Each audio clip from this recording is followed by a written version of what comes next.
আসসালামু আলাইকুম প্রাণপ্রিয় চাকরিপ্রার্থী ভাই ও বোনেরা। ফাইন্যান্সিয়াল রিপোর্টিং আপনার কাউন্সিলর এফআরসি এর বিভিন্ন পদের মৌখিক পরীক্ষা যেটা হবে সেটা কিন্তু স্থগিত আদেশ দিয়েছে, যেহেতু বর্তমানে কোঠা আন্দোলন চলতেছে। বিভিন্ন আন্দোলন পরীক্ষার্থীর নিরাপত্তার জন্য কিন্তু এই পরীক্ষাগুলো পিছিয়ে দিছে। এখন কোন কোন পদের পরীক্ষা পিছিয়ে দিল এবং সেই সকল বিষয় নিয়ে আজকে এই ভিডিওতে আলোচনা করব।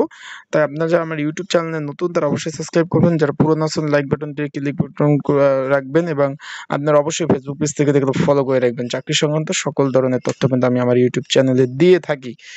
এখন যে বিষয়টা হলো মেন পয়েন্ট, কি কি রয়েছে। ফাইন্যান্সিয়াল রিপোর্টিং কাউন্সিলের নোটিশ। ফাইন্যান্সিয়াল রিপোর্টিং কাউন্সিলের আপনার ৯ নম্বর এবং ১০ম গ্রেডের নিয়োগ হলো ১৮/৭/২০২৪ বৃহস্পতিবার এবং শনিবার তারিখ যে সহকারী পরিচালক পদে যে মৌখিক পরীক্ষা ছিল সেটা কিন্তু পরবর্তীতে নির্দেশ না দেওয়া পর্যন্ত স্থগিত হয়েছে। পরবর্তী নির্দেশ ফাইন্যান্সিয়াল রিপোর্ট কাউন্সিলে এআরপি ওয়েবসাইটে মুঠোফোনে এসএমএস এর মাধ্যমে কিন্তু জানিয়ে দেবে। এসএমএস এর মাধ্যমে মুঠোফোনে কিন্তু জানিয়ে দেবে। তাই আশা করি আপনারা বুঝতে পারছেন। আর আপনারা অবশ্যই আমার ইউটিউব চ্যানেলের সাথেই থাকুন সকল ধরনের আপডেট তথ্য পেতে।